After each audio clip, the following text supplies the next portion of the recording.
যেভাবে আপনারা কয়েকটা ঘটনা নিয়ে, হতেই পারে হাতের 5টা আঙুল তো সমান নয়, কিছু কিছু জায়গায় অনেক সময় আমাদের নলেজে থাকে না, যদি কোনো কিছু অন্যায় হয়েও থাকে সঙ্গে সঙ্গে আমাদের নলেজে আসলে আমরা সেটা অ্যাকশন নিই। এবং আমি তৃণমূল কংগ্রেস কর্মীদেরও গ্রেপ্তার করতে আমি কখনো কার্পণ্য বোধ করি না। আজকে বিজেপির কাজ একটাই, তৃণমূল কংগ্রেসদের কেস দাও,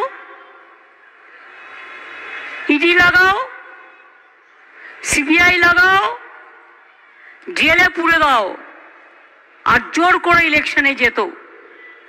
আমি তাদের বলি, বাংলা নিয়ে আপনাদের তো গুस्सा কেন? इतना गुस्सा क्यों है?